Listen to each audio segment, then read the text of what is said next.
Hello friends, welcome to my channel, Recap Stories. Today, we will discuss the story of the movie, Pushpa. The movie revolves around two central themes, Pushpa himself and Red Sandalwood. Pushpa Raj is a brave and intelligent man whose defining trait is that he neither fears anyone nor bows to anyone. Pushpa's father had two marriages. From his first wife, he had two sons, and from his second wife, he had one son, Pushpa. Since Pushpa's father did not legally marry his second wife, Pushpa's stepbrothers did not accept him as their brother. After the death of Pushpa's father, the stepbrothers deprived Pushpa and his mother of their inheritance, labeling them as illegitimate heirs. Consequently, Pushpa began living with his mother. As Pushpa grew up, he started working as a laborer. However, due to his defiant nature, he was often fired by his employers. Now, coming to red sandalwood, it is a rare type of wood found in the Seshachalam forests of Andhra Pradesh. This wood is in high demand in the global market, especially in China and Japan, where its price is significantly higher. However, cutting red sandalwood is illegal in India. The movie showcases how several people are involved in the illegal trade of red sandalwood. They cut the trees and smuggle the wood abroad. Despite being illegal, this business is highly organized. A group called the syndicate runs this operation. Each member of the syndicate is responsible for cutting and collecting wood in a designated area. This wood is later sold to Mangalam Srinu, the leader of the group. Mangalam Srinu pays 50 lakh rupees per ton of red sandalwood, equivalent to 5,000 rupees per kilogram. He then sells the wood to another person named Murugan, who runs his network in Chennai. Murugan sells this wood to international buyers for an even higher profit. Mangalam Srinu collects 1.5 crore rupees per ton from Murugan and earns massive profits from the trade. Another dangerous person in this group is Kanda Reddy, who supplies red sandalwood. Pushpa Raj, initially a common laborer, starts working for Kanda Reddy. Since cutting red sandalwood is illegal, police often raid these areas. During one such raid, Pushpa unites his fellow laborers and helps them escape, impressing Kanda Reddy, who then makes Pushpa his partner. Pushpa devises clever ways to evade the police and increases his supply. Later, Pushpa learns that Mangalam Srinu keeps a significant portion of the profit and pays the laborers only 50 lakh rupees per ton. Pushpa exposes this in front of the syndicate during a meeting with MLA Sandupa.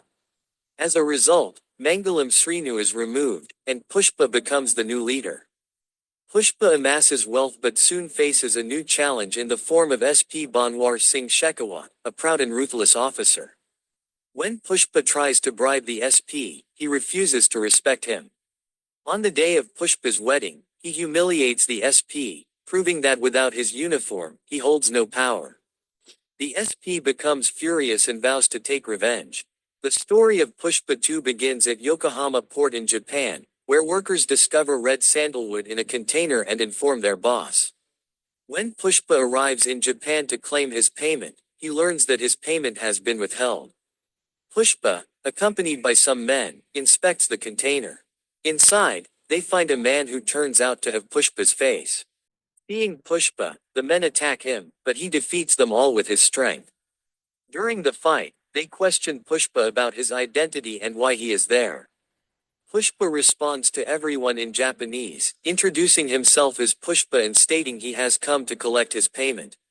He explains that he transported red sandalwood from India but hasn't been paid yet. Pushpa further asserts that he never leaves without his money, which is why he is here to claim it. During this exchange, a Japanese man shoots at Pushpa, injuring his left shoulder, causing him to fall into the sea. While submerged, Pushpa experiences flashbacks and recalls memories of his wife's story. This marks the beginning of a new chapter in Pushpa's life. He rises as a senior leader, successfully managing his red sandalwood business.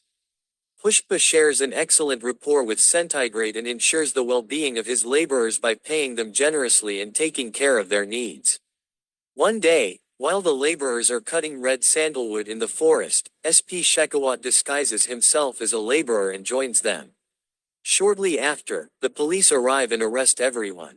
Shekhawat reveals his true identity, claiming to have caught them red-handed. They are all taken to the police station and locked up. When Pushpa hears about this, he immediately rushes to the police station with his men. At the station, SP Shekhawat is absent, and the inspector refuses to release the prisoners, citing orders from Shekhawat and fearing job dismissal.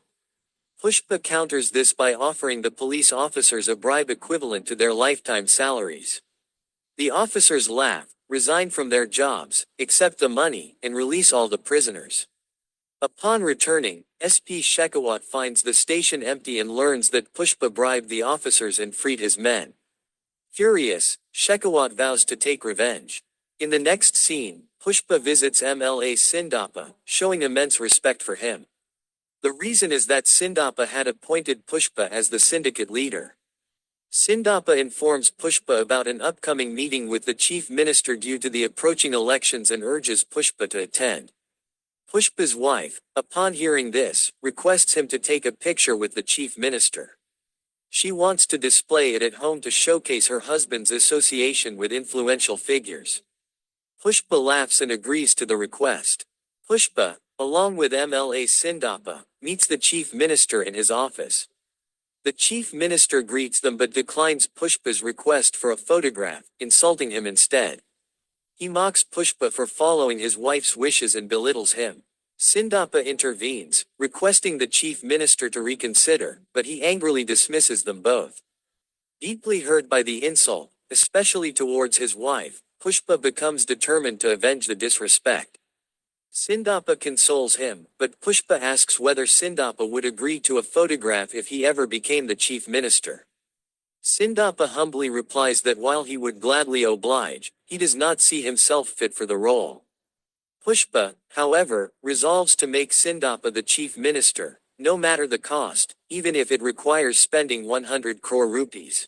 Pushpa takes this drastic step, not for himself, but because the chief minister's words about his wife were intolerable.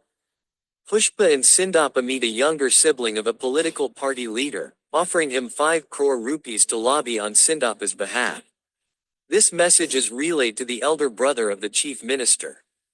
Meanwhile, a sofa containing 25 crore rupees arrives at the chief minister's office, sent by Pushpa as a bribe to influence him into supporting Sindapa's bid for the chief minister's seat.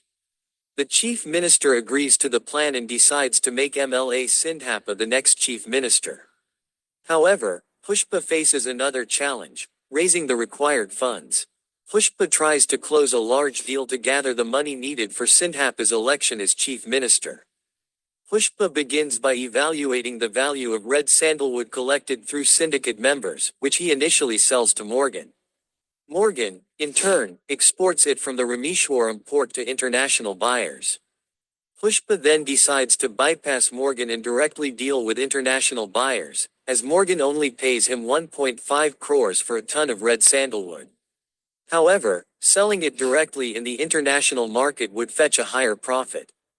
After conducting research, Pushpa travels to the Maldives and meets with international buyers. He successfully negotiates a deal, selling a ton of red sandalwood for 2.5 crores, securing an agreement for 10 tons worth 500 crores. Pushpa returns to India and informs the syndicate members about the massive deal, encouraging them to increase production. Members of the syndicate pledge varying amounts of sandalwood, with some promising 50 tons, others 100 tons, and a few even committing 150 tons. Pushpa begins stockpiling the wood at a central location. But on the collection day, a syndicate member is caught by SP Shekhawat, who seizes all their sandalwood and kills them to instill fear among the rest. Frightened, the syndicate members approach MLA Sindhapa and plead with him to mediate the conflict between SP Shekhawat and Pushpa. The SP agrees but demands an apology from Pushpa for humiliating him earlier and payment as a condition to stop interfering. Sindhapa conveys this to Pushpa. Meanwhile, Pushpa, ready to ship thousands of tons of red sandalwood to international markets, plans to use Chennai and the Rameshwaram port for exports. However, SP Shekhawat blocks all city roads to prevent transportation. Upon noticing the river's low water level, Shekhawat suspects that Pushpa might use it for transport. His suspicion proves correct when he intercepts trucks carrying what he assumes to be red sandalwood. To his shock, the trucks only contain regular wood painted red, a clever trick by Pushpa. The actual consignment successfully reaches international buyers, earning Pushpa significant profits. In anger, Shekhawat burns the intercepted trucks, perishing in the fire. Though presumed dead, hints suggest he might still be alive. Pushpa uses his newfound wealth to support Sindhapa's election as chief minister. After winning the election, Sindhapa visits Pushpa's home to celebrate and has a meal with Pushpa's family. Later, during a village festival, Pushpa receives the joyous news of his wife's pregnancy. Overjoyed, he joins the celebrations and dances with the villagers. During the festival, some local hooligans harass Pushpa's elder brother's daughter. Pushpa punishes them immediately. To teach them a lesson, he shaves their heads and parades them on donkeys, humiliating them. Furious, the hooligans kidnap Pushpa's niece for revenge. They demand Pushpa publicly shave his head during a live telecast. Pushpa's sister-in-law rushes to inform him of this development. As soon as Pushpa learns that his niece has been abducted, he becomes furious and heads to the media house with his men. During a live telecast, he declares that anyone who harms his niece must release her at the same spot from where she was taken. If they fail to comply, Pushpa vows to hunt down and eliminate each one involved. The boy who kidnapped Pushpa's niece then calls Pushpa and informs him that he is at a specific location with the girl. He states that if Pushpa wants to rescue her, he must come alone. Meanwhile, the live broadcast is being watched by the party head, Pratha Reddy. Pratha Reddy calls Sindhapa, who is now the chief minister, and asks him what Pushpa is up to. Sindhapa explains that a troublemaker, along with his gang, has kidnapped Pushpa's niece, and Pushpa is on his way to confront them. Hearing this, Pratha Reddy informs Sindhapa that the boy who has abducted Pushpa's niece is the only son of his younger brother. Pratha Reddy is deeply attached to the boy and insists that Pushpa must stay away from him. Sindhapa calls Pushpa and relays this information, but Pushpa refuses to listen. Pushpa sternly responds to Pratha Reddy, stating that if his brother's son doesn't release his niece, he will destroy him. Pushpa then arrives at the given location using his helicopter. There, he confronts and kills Pratha Reddy's nephew. When Pratha Reddy's brother, the boy's father, arrives at the scene, Pushpa kills him as well before rescuing his niece and taking her back home. After this, Pushpa's elder brother feels remorseful for his actions and decides to apologize to Pushpa. He visits Pushpa's house with an invitation card for his daughter's wedding and requests that Pushpa and his family attend. Pushpa is overjoyed to hear this and eagerly participates in his niece's wedding. On the day of the wedding, the entire family gathers together. Meanwhile, Pratha Reddy is seen performing the last rites of his younger brother and nephew, who were killed by Pushpa. Both Pushpa and Pratha Reddy receive bouquets containing identical bombs, indicating that the same individual planted them. In the next scene, the person who placed the bombs is shown. However, their face remains unclear. This individual is seen standing at a high vantage point, pressing a single button that detonates both bombs simultaneously. Friends, the movie concludes at this point. How did you find the story? Please let us know in the comments below. I request all of you to help us quickly achieve 10,000 subscribers on our channel. We hope that you enjoyed this video and will show your support by liking it. Kindly subscribe to our channel. Thank you so much for your heartfelt comments. See you all in the next video.